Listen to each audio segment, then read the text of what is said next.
For the third year and counting, Richard Skipper has been celebrating the artists you love.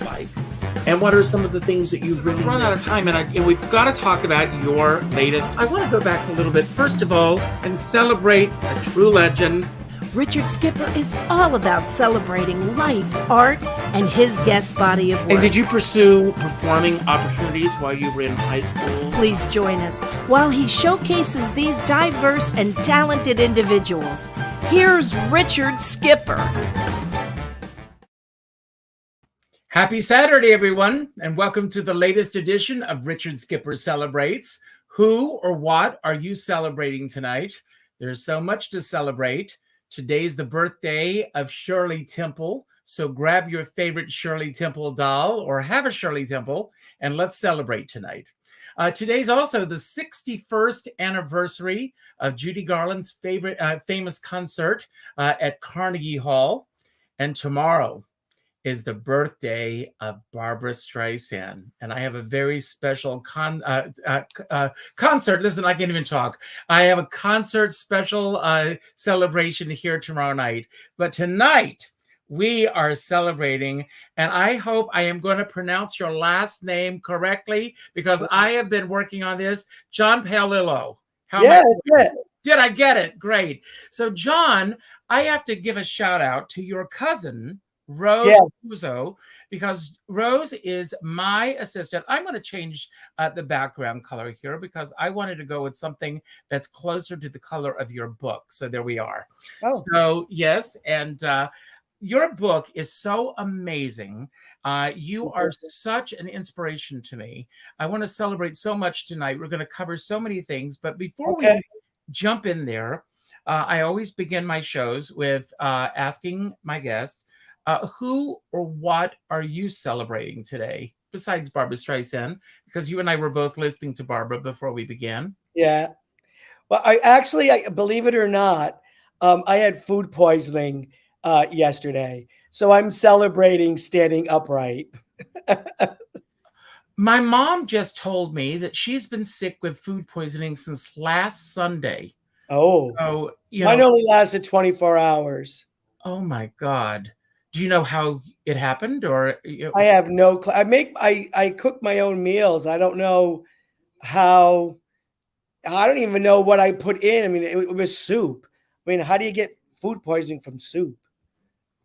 Well, we're going to talk about your digestive issues because you talk about them a lot in your book.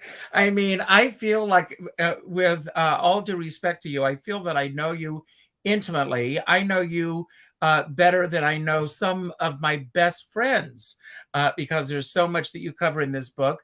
I also begin my shows with a question that I haven't even looked at yet. And that's going to bring us right into this tonight. And the question I'm going to ask you is, what was the first thing that you remember buying with your own money? You know what? It was a little... it looked like a G.I. Joe doll, but it was a scuba man. And I bought it at Metcalf's. And it was a little black. And if you wound him up and put him in water, he would go in circles.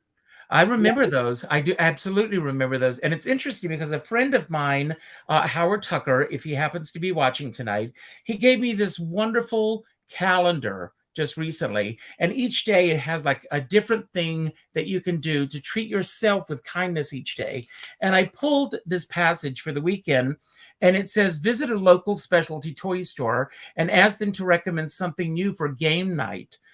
When was the last time that you yourself had a game night? It was probably a year before the pandemic. I usually have a well, I invented it. It's called a Socktober Party. And because I don't like people in my apartment with shoes on, if I have a party, I have them take off their shoes. So I called it a Socktober Party. And people bring something to eat, and they have to have decorative socks. And there's a first, second, and third place winner. So it was probably a year before the pandemic. I think I would win tonight because I am wearing socks actually right now that have Albert Einstein on them. people actually used to come with lights and things that would rotate. I mean, it was it got really heavy in competition. Now, where do you live now? I know that you grew up in Connecticut, which we'll talk I grew about. up in East Haven on Dodge Avenue. And now I live on the Upper West Side of Manhattan. Okay. Now we, I don't even know, where to begin with this story because there's just so much to digest here. Let's start at the beginning. I asked my guest, and I asked you as well, to go and bring a photograph of you as a 5-year-old. I think you're a little younger in this photograph than a 5-year-old. Am I correct? I don't know. Yeah, here you are. Yeah, probably a little younger. Look how cute you are. And tell us a little bit about this little boy for those who have not read the book. And we're going to get people to buy this book tonight. Well, first of all, that little boy hated that jacket because it itched so much that the photographer came to our home, and it was my brother, my sister, and myself. And we each took a picture, and then we took a family picture. And I remember that jacket putting hives around my neck. And so that's what I remember the most about that picture. And really, at that time in my life, there wasn't a care in the world. There wasn't a care in the world. All there was like, as my mother would say, well, I had a thing for baby pastina. So I wasn't fat. I was just full of pastina. Well, yeah, I grew up. I'm a product of 1960s and 70s television. And you also grew up with cast albums and music and everything, listening to these songs and doing these performances. I love the stories of you getting on the coffee table and performing for the family and everything. But your situation was a little different from my situation because your family seemed to be an enthusiastic family watching your performances. My family would get up and leave the room when I would start, so which tells you a little bit about where I was coming from. But when you would do these performances, you had this captive audience. It was the dance. It was this free abandon that you had. Even at this early age, you knew that it was the dance and that was the world that you wanted to be a part of. That's all I ever knew. And the singing and the dancing and the acting was, I mean, I used to cry when I used to watch the Academy Awards opening number because they used to do big dance productions. So I knew early on that's what it was. That's where I was headed. And I had the support of my parents. But do you have an idea at such an early age as to what it was about those numbers that made you cry that you wanted to be a part of that so badly? It's because I wanted to be a part of it. And you would watch them, you would watch all the guys dance, and they would catch the women, they would partner. And it was also exciting, the live orchestra and, the glitter. And it was just so exciting to me. And it was like, I have to be a part of that.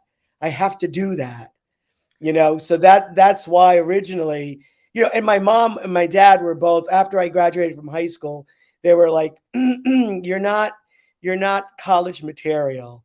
If you read the book, you'll understand. Yeah. Why. Oh, yes. You were born on Christmas Day. So yes, Christmas Day, and you tell, I mean, I'm not going to go into this because you talk about it your mom had an expression about what you did to her body. We're not going to say on the show because it's in the book. They have to get the book to find out. But she repeated this throughout her life. She was very graphic about it. People can figure it out. But but I love this description. I mean, Italian family. I can just imagine the food and everything. And then after everyone's leaves, there's your mom cleaning up, preparing, and then the contractions begin.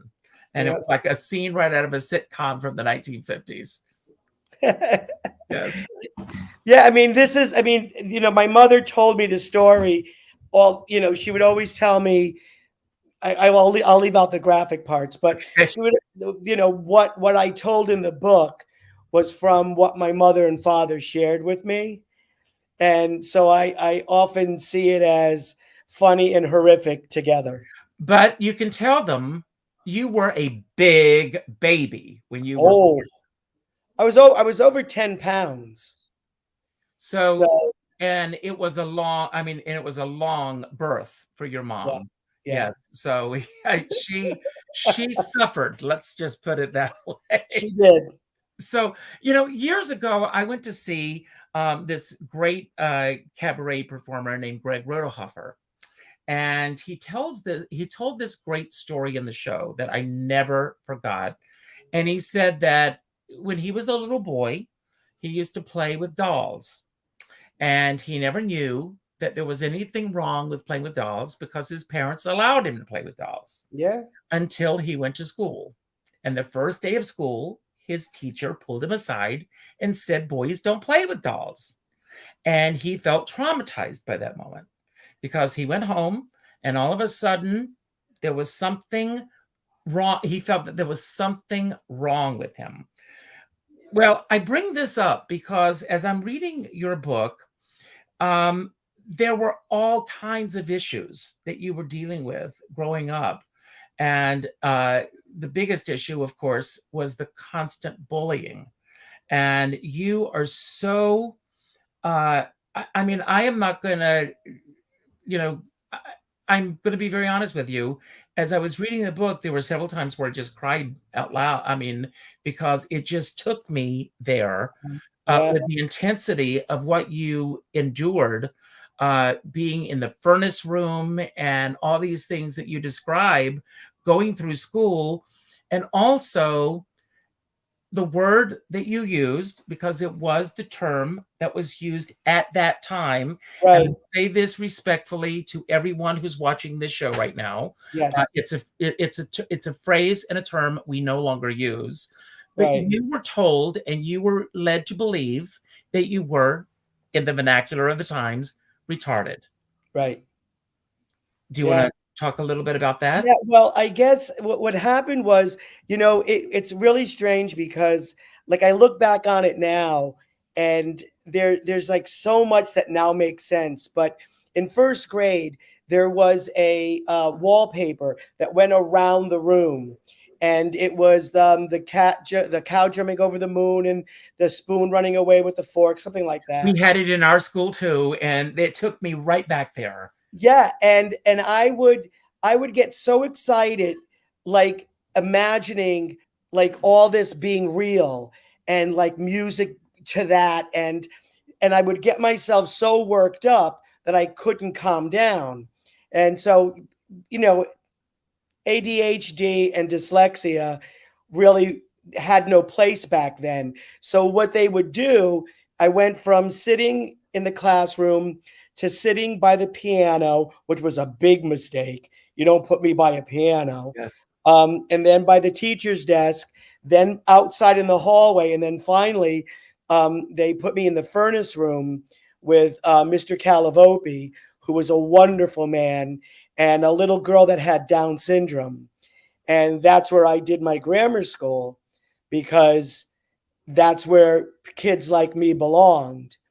And so I actually, I went through all of junior high school and high school. And it was only till after high school that I realized that I wasn't retarded. When I worked for a residential treatment home.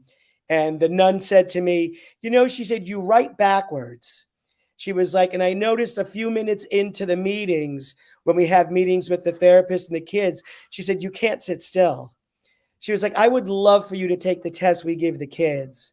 And this was at 21. Mm-hmm. So I carried all that until I was 21, and then got a diagnosis and was kind of freed. Well, I mean, you jumped ahead of where I was going to go with the story, which I love. But Sorry. no. But this is your story. But I wanted to say that you didn't know that you had what we now know as dyslexia. Right. I am very dear friends with Joyce Bulifant, who is on the board for a dyslexia organization out on the West Coast, and she talks about this. She didn't know until she was an adult that Yeah. she had dyslexia. Yeah. For those of you who don't know, Joyce Bulifant was on Match Game. And when she was on, and you can go back and watch her, she said it seemed like she was taking longer to write her answers down on Match Game because she was afraid that she was writing the words backwards. Yeah. Which none of us were really aware of at the time. But she, all these things this shame that she carried around with her. Huge. And so as you were going through school, and there were other elements that I want to talk about, these elements that you dealt with going through school, and things that I had in common. Number one, most of your friends were girlfriends going through school because the guys were beating you up. Yeah. I mean, the thing of it was kind of now. After I wrote this book, I was talking to a couple of friends, and I didn't realize there was such a thing as not being as flamboyant or not being as gay as I was. I had a 48 waist. I wore platform shoes. My hair was feathered back, and I wore jewelry. And Barbara Streisand and Cher were like, everything to me. So I was a target from the get-go, to be bullied. I was definitely a target. And because I don't care. You forget that. I don't care. I don't care. What, if you wore a bullseye on your back, that still doesn't give anyone the right to do no, it doesn't. But the thing of it was, it's just like, I realized when I was writing this book, it was 8 years. It was 4 years of junior high school and 4 years of high school. That was just brutal. I mean, getting pushed downstairs, getting I would never go by the shop where they did all the car stuff, because the boys would take nuts and bolts and they would throw them at my head. So I'd end up getting cuts in my head or gum or being beat up or having my books like thrown over onto the first floor. So, I mean, it was nonstop. You tell this story in the book about your locker because I had a similar experience. You didn't have the actual locker. The combination lock. So you carried your books around, which I did too. And so, which was, again, another target as you're walking down the hallway. They would come and push the books out of your hands and everything. Absolutely. I dealt with this, John. I know exactly what you're talking about. Where were you when I was going through this? In South Carolina, dealing with it at the same time. So, but for me, I was putting on shows and doing all these things because I felt I would make them laugh first before they got this. But one of my favorite moments in the book is when you reached the boiling point one day and you went in and you went right to the principal's office and you called them out on this. I've had enough about this, and you really let him have it. And he came right back at you. Yeah, I mean, the thing of it was me against them. And it was the adult against the child. Even though you're in high school, back then you was just a kid. So you kind of, I mean, I spoke my piece, but I in no way, I mean, I don't think it even made an indentation. I think it went in one ear out the other because he actually challenged me. Oh, absolutely. It was kind of like I said what I had to say. I felt good saying it, but it wasn't heard. No, my dad said you just need to fight back. I mean, that was my dad's response. You just have to learn to fight back. Well, I'm not a fighter. That's not who I am. That's not what I wanted to do. So, but through the grace of God, you made it through high school and you graduate. And so you graduate from high school. And right after you graduate from high school, your parents sit you down and they tell you that you're going to have to get a job. You're going to have to help, with the family finances and everything. And so you end up getting these odd jobs. And the first job that you get, you are doing jobs with the very same people that you were being bullied by in high school. Yeah. It was the summer jobs in high school. And my parents said if I worked during the summer, I would be able to buy my own clothes and save money for gas money when I got my own car. I don't know the reasoning behind that, but I did it. And the very people that bothered me and bullied me were the same ones that were at the job, because we used to clean bathrooms in East Haven school systems, and I actually cleaned a couple of toilet bowls with my head, unfortunately. But and they used to pick us up in a flat truck, and I got pushed off that flat truck a number of times, but it just didn't end. But you had your girlfriends, and the thing that kept you going through all this was the dancing. Yeah.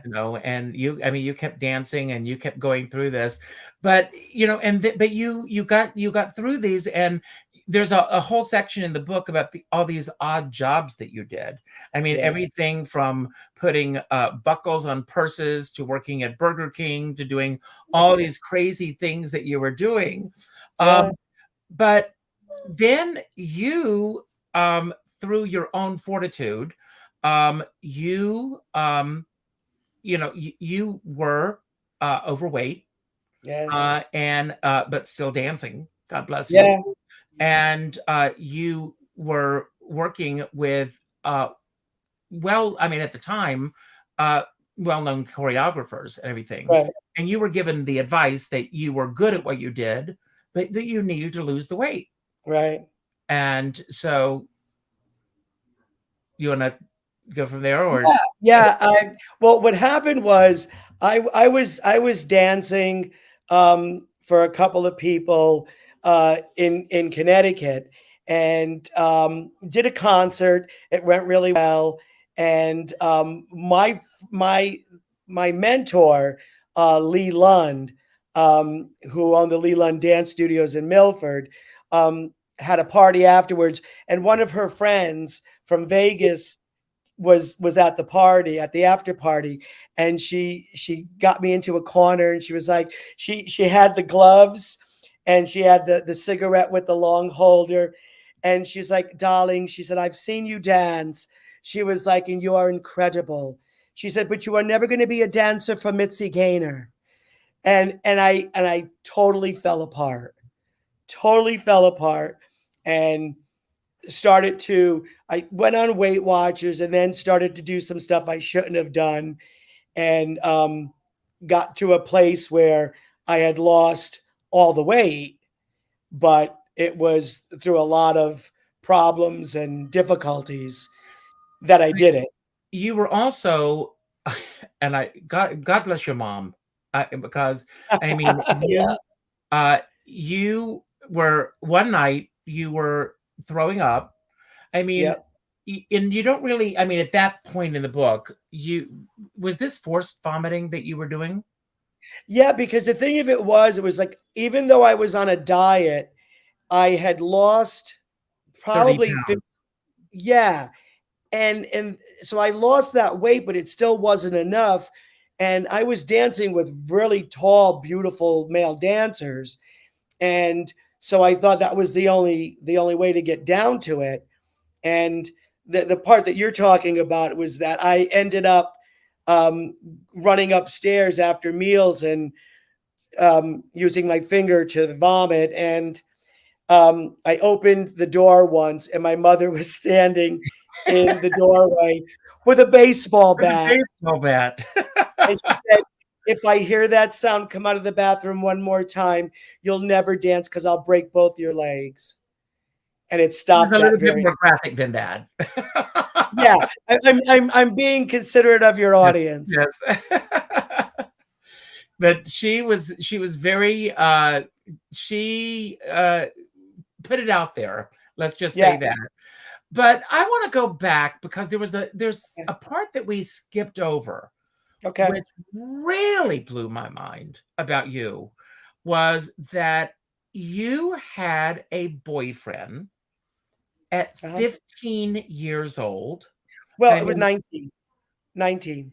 well, in the book, I think you say that I mean, I think that am I mistaken that you met him when you were 15?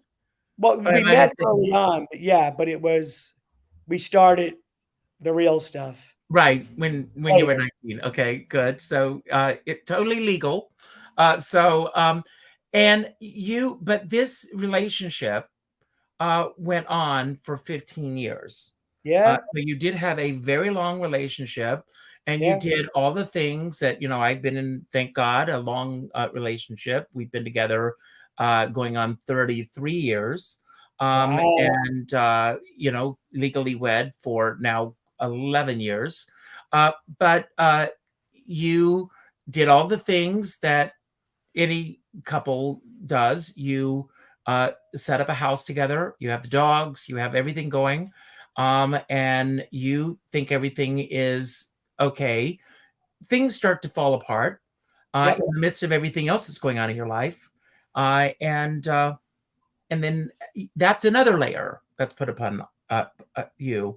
How there's a reason why this book is called Something More. So Yeah. again, this is something more that you're dealing with. Yeah. I think with that was, I honestly, at one, we were having, I'll make it quick, but No, take your time.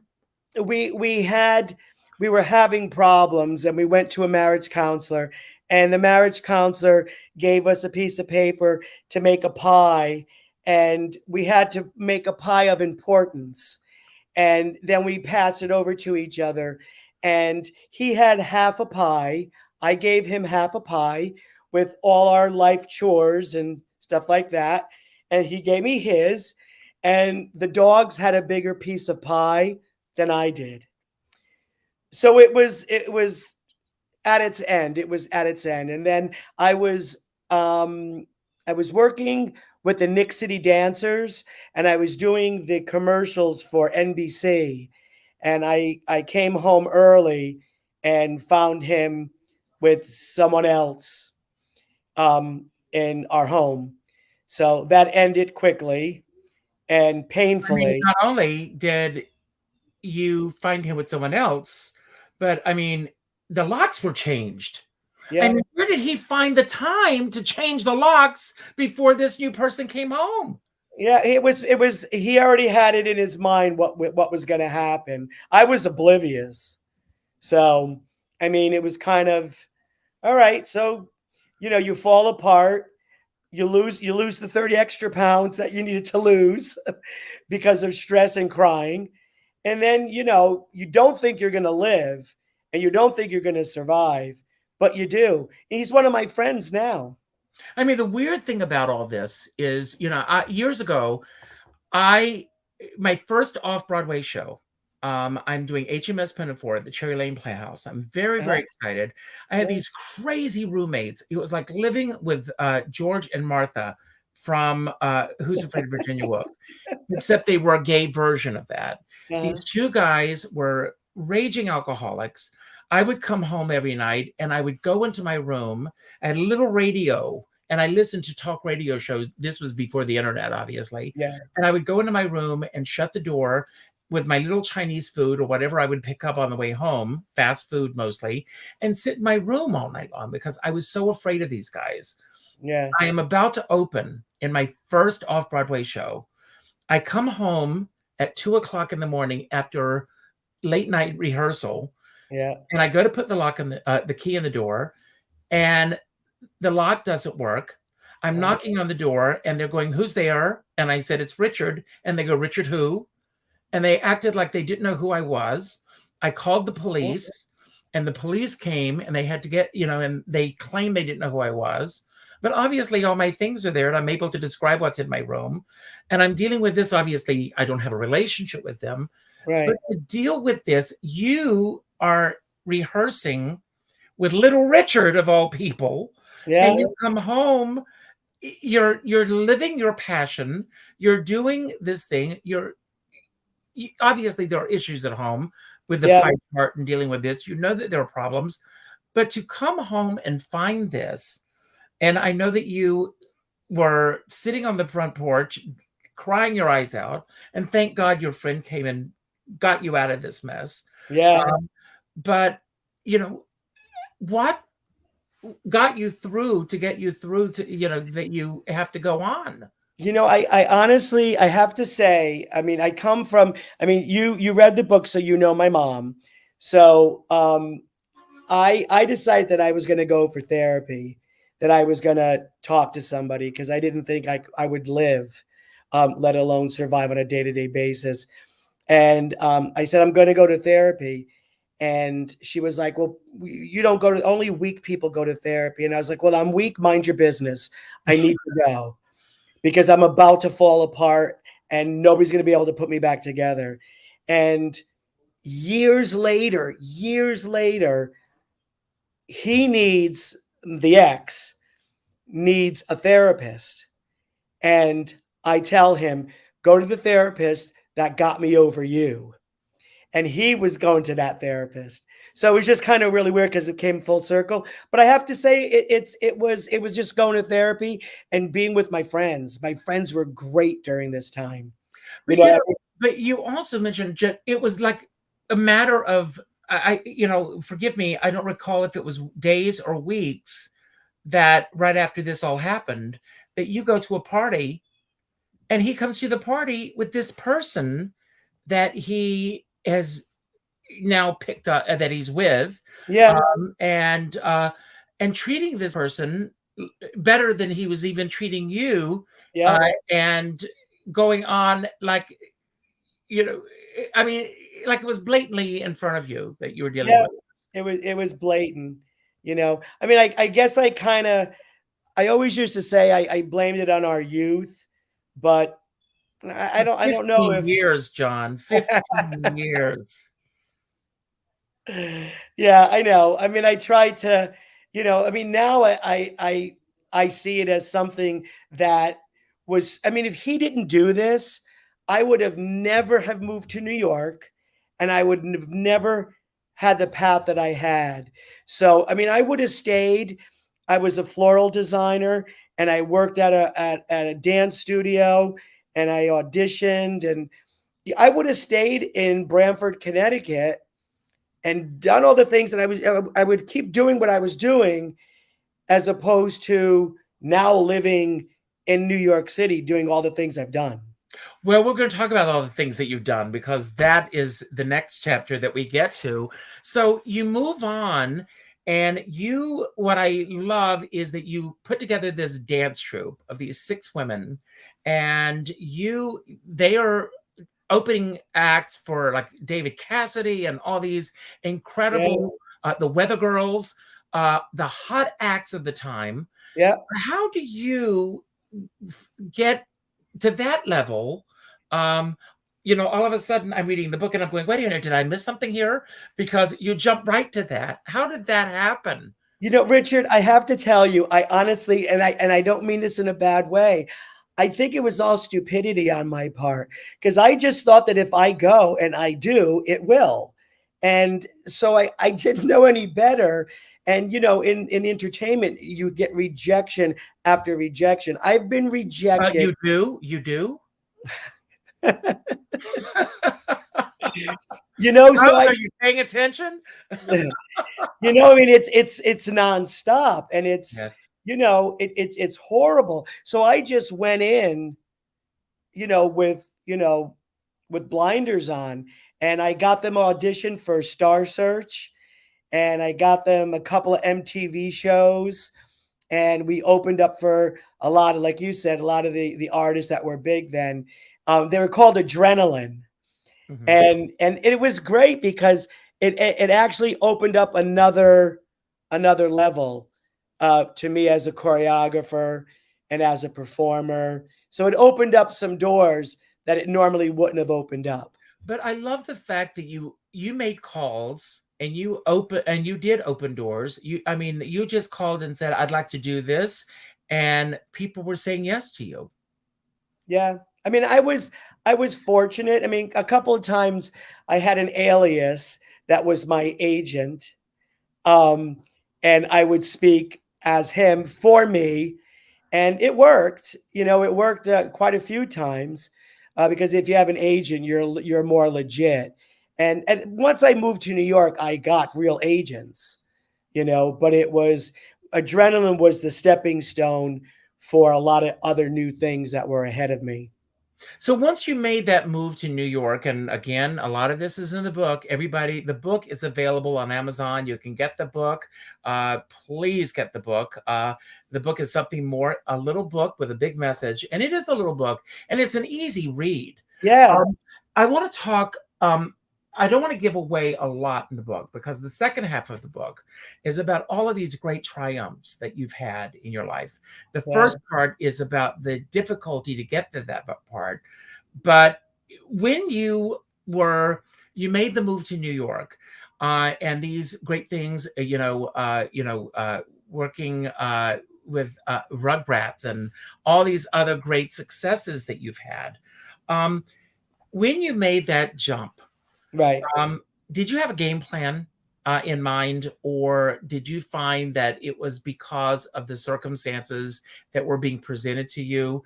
How were you mapping out where you were going? I wasn't mapping anything out. Um I'll share something that with the audience that I did, and it's just kind of how life deals. When you read the book, you read about the tummy tuck that I had, and I had lost all the weight, and it was a horrific operation. I almost died, Mm. and so now my body is not thin by all means, but now it's not fat. And the first job I get, I had to wear a fat suit. So it was kind of like that was the beginning of, okay, this is what show business is going to That's offer. the irony of it. That yes, Yeah. absolutely. Yeah. And I was just like, okay, I'll just go with it. And from Rugrats, we ended up doing the soundtrack to the album. And then from that, I did a couple of episodes of the cartoon. So it introduced me to a lot of different things. And I just stayed open. And again, I know this is crazy, but it's stupidity because I was just, okay, well, this is going to offer me this, and this offered me that, and you just keep going. I've talked about this before, and this happened this week. I lost a very dear friend. Oh, We spoke sorry. on, thank you. We spoke on Sunday, and she was gone on Monday. Yeah, And that's life. It's like that yeah, line from Funny Girl, when she gets the telegram, someone died, that's life. yeah, And it is, that line is so funny, but it's so true. And I say to people, take those chances, you go have out, to. because if you, first of all, I read this book about magic. And, my friend Danielle is watching here, and she's going to agree with me. I know she's nodding her head as I say this, and I can't even see her, but I know she's nodding her head. Um, Magic is asking and receiving. That's all it is. If Yeah. you don't ask, you don't receive, and you have to ask. So I want to talk about the process of this book. First of all, did you keep journals? I did keep journals. I did. I mean, it started when I went on tour, believe it or not. I had to relive all the other stuff and ask questions, and I've been wanting to do this for years because I thought that if there's a little boy that's in my situation, he has to know that it'll get better. Mhm. There has to be, and now, like, at the end of the book, we won't go into it yet, but all of a sudden, the end of the book, what comes to the surface is something I've never in a million years expected. So, um, yes, it started off with journals, and some of it I had to relive, which was kind of painful, but I survived. So what was the impetus for you to write this book? I mean, obviously you've been through a lot's happened to you, and you have a great story to tell, but it's one thing to live these experiences. A lot of people choose not to tell their story. What was the impetus for you to Well, tell the story? I have to tell you that I'm moving here. That's I was teaching my stretch class in at a really popular health club in New York City, and it was a pretty decent sized class. And a woman came up to me and she said to me, I'm going to go away for a little while, but I'm going to come back." And I was like, "Where are you going?" And she was like, "I'm going to go get a double mastectomy." She was like, "But I'll be back." And I was like, I was thrown. I was like, okay. She comes back and she says to me, "I have to tell you a funny story." She was like, I was on the operating table and the anesthesiologist said to me, "Where do you want to go?" And, like somewhere tropical or something. She's like, "I want to go to Johnny P's stretch class." And it was like, and the doctor leaned over and the anesthesia leaned over and they were like, "What's a Johnny P stretch class?" And they were like, she was like, "It's a stretch class where sometimes I doze off, sometimes I cry, but I always leave feeling good." And I thought to myself, this stretch class means more to people than just a dollar number for me. And then after that, I ended up getting Meniere's disease, Mm-hmm. which took away my balance and the hearing in my right ear. And then 5 years after that, I got scleroderma, which is a connective tissue disease. So you take away the balance and you take away the flexibility, you don't have a dancer anymore. So it's, how do you survive with everything that you identified with? So I reinvented myself and came to a really big understanding that my hardships are other people's gains. Mm-hmm. God bless you. Wow, Thank you. that's amazing. Um, well, I was going to my next question, and I think you've just answered my next question. The Okay. biggest lesson that you got out of all this, and that right there is it. I mean, um, your father. I mean, you talk about you. I mean, at about the same time that your relationship was ending, uh, your father passed away.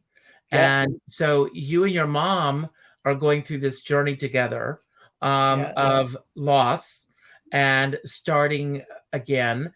But as your mom you're dealing with changes in her life, the aging process and everything.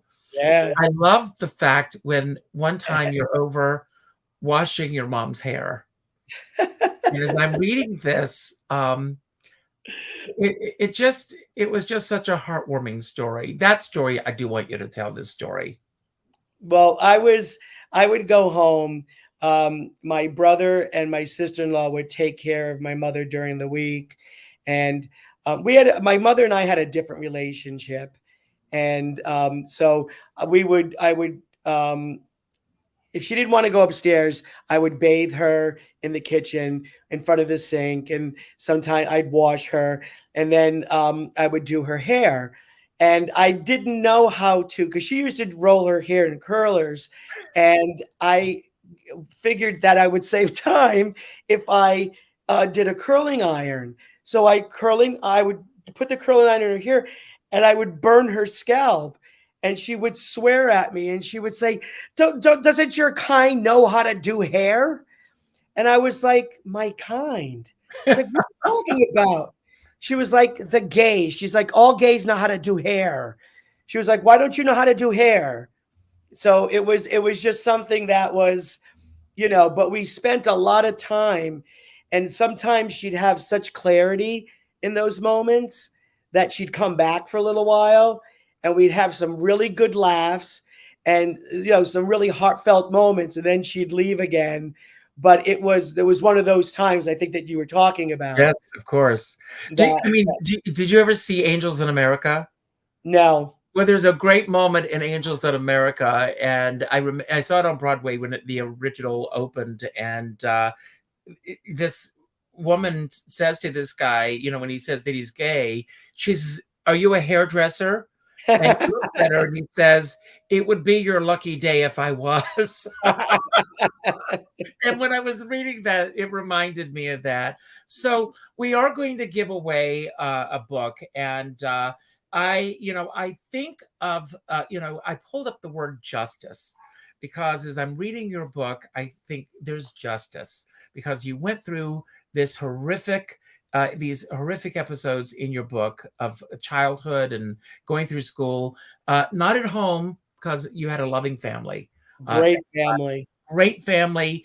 It was these asses at school who feel that they want to have control over someone else and would take you down these paths that you should never have gone down. Right. I want to ask, did any of those guys read the book? And have any of them reached out to you? I don't know if any of them read the book, but I do remember when I first got, I was doing choreography for the Knicks City dancers. I got a lot of the guys calling me and reaching out to me wanting tickets for the basketball game. So back then they figured they had totally forgotten what they did. Mm-hmm. So, I don't think they forgot. They know. Yeah, and I think by now at the, being in our 60s, I'm sure they forgot even who I was. So no. I went back to my, it's funny. I went back to my 40th class reunion a few years ago, and it was the first class reunion that I went to since graduation. I was always afraid to go back to high school. I was, to my class reunion. I grew up in a small town in South Carolina, and being gay, but I've been in my relationship for so long. I am so confident in my skin of who I am now. And I figured I'm going to go back. And it was wonderful. It was just such a wonderful feeling to go back and see everybody. And I was welcomed back with open arms. Yeah. It was a great experience. I've never gone to any of my reunions. Well, maybe the next one.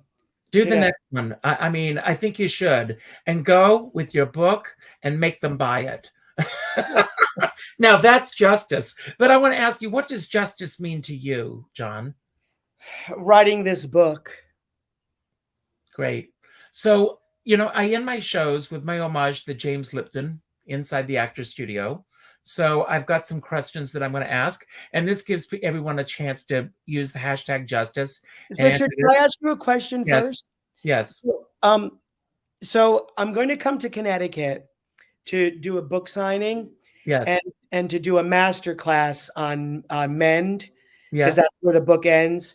So I just wanted people in Connecticut to know that I'm definitely going to come. I'm probably going to do it in East Haven. I'm going to do a Mend master class. And I'm going to do a book signing. Don't have the dates yet, but I am. If you will get all that information to me on the YouTube page, I can put all that information so that that's there. And not only will this audience see it, but all future audiences will see it as well. Okay, great. So get that there. So please get that information to me. And you and I will stay in touch, I hope. Yes. So that'll be great. And if I'm available, I will definitely be there. I'd love to be there. Yeah, that'd be great. The first question that I'm going to ask you is, what is the most important action that you feel that you've taken this week, other than doing this show, of course? Most important action. Well, you know what I mean? I guess because it's New York City, it's like one of the most important actions, and this is for New York City, is, getting up and going to work and riding the subway. It's turned into a little bit of a jungle, and you take your life in your hands a little bit. So I would say, honestly, I know it may be a weak answer, but getting up and riding the subway every morning. Well, God bless you. And please be safe, please. What's one decision that you can make today that will save you from making 10 more decisions in the future? Thinking that I have all the answers. Good for you. Because you don't. Good answer. What is the most important action that you feel? There's so many actions that are described in this book, that looking back over your life thus far, what do you feel is the most important action that you've taken in your life? being more compassionate. It's being more compassionate has done wonders, and being understanding. And I think having all these trials and tribulations have made that kind of, I kind of become more compassionate with all that's come from the book. Good for you. That's great. When it comes to your career, what is the biggest single result that you desire to have in the next 12 months? I would love for the mend stretch, which is at the end of the book. I would love to become a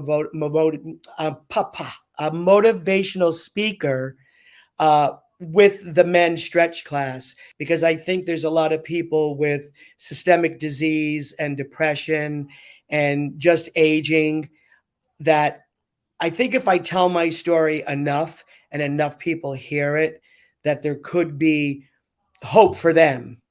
And if my misfortune and my journey could help somebody along the way, I would love to become a motivational speaker. I'm going to rephrase that for you, okay? And this is from Dee Wallace, who is one of my favorite motivational speakers. Do you know Dee Wallace? She Yes. played your mother in E.T. Yeah. She has a wonderful book that I recommend to you and everyone else watching called Born. She's been on the show. And she said, instead of saying, I want to be a motivational speaker, I am a motivational speaker. Because, John, you are a motivational speaker. Thank Your you. story is amazing. Thank you. So just say, I want to be, I'm becoming a better motivational speaker. I'm becoming a better motivational speaker. You are there already. So you are already there. Thank you. What is, we've already, again, we're going to reiterate this. What is your definition of justice? I guess justice, I mean, you always see it as pulling through and well, see, for me, it's the minute you say justice, it becomes, I think my New York brain, that if something happens and somebody is found, it's horrible to say, but that's the first thing that comes to my mind. I have to be honest. It's like, if somebody gets mugged in the subway or mugged on the street, and then they find this man, it's justice, and that's the first thing that, I mean, I could give you a line of poppycock, but I'm not going to. That's what came to my mind. Okay, that's fine. That's fair. Do you practice gratitude? And if so, can you name 6 things that you are grateful for today? I'm grateful for I am very grateful every morning and every night. I'm very, very grateful. I have very good conversations with what I call God and my mother. I'm grateful for my health. I'm grateful for my friends. I'm grateful for my family. I'm grateful for my job. I'm grateful that I could write this book. And I'm thankful for my husband. That's wonderful. That's 6. That was 6. And I'm grateful for you. I'm grateful that you're here tonight. I really am. Thank you.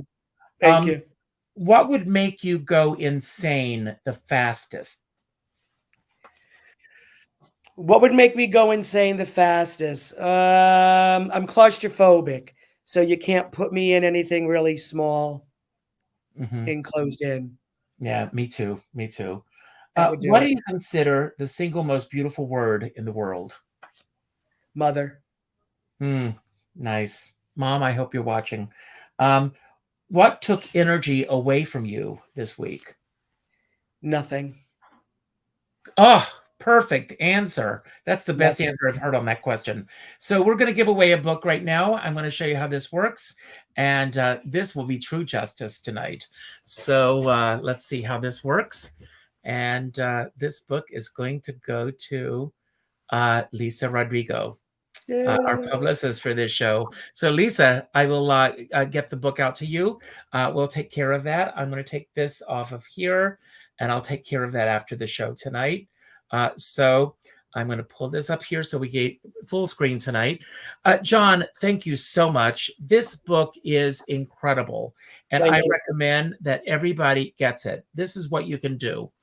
After tonight's show, everybody go to Amazon.com and order 2 copies of this book. Order 1 copy for yourself, and then go to your Facebook friends list.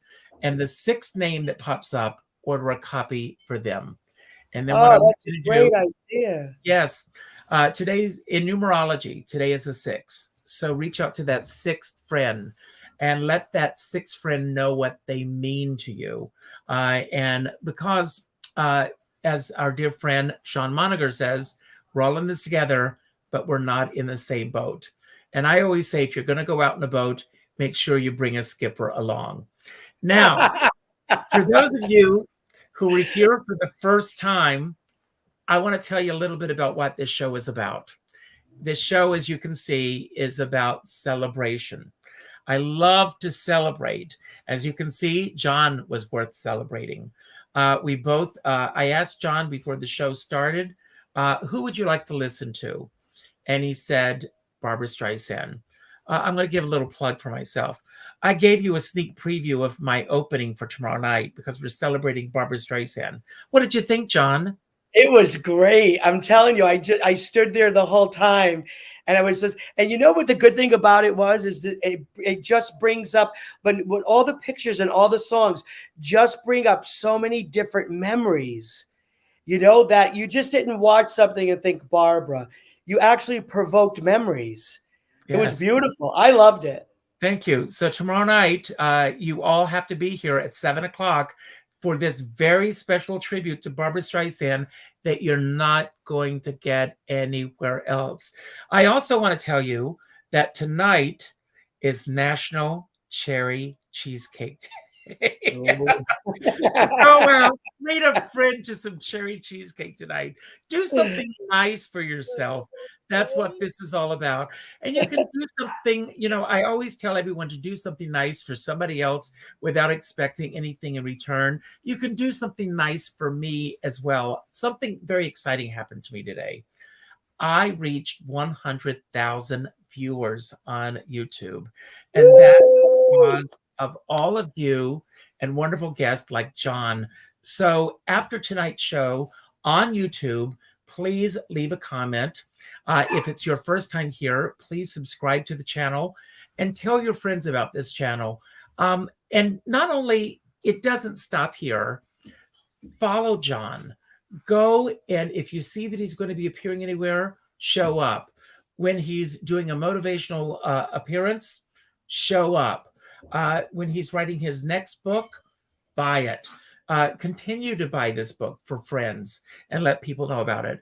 Don't let it stop here. Continue to pay it forward.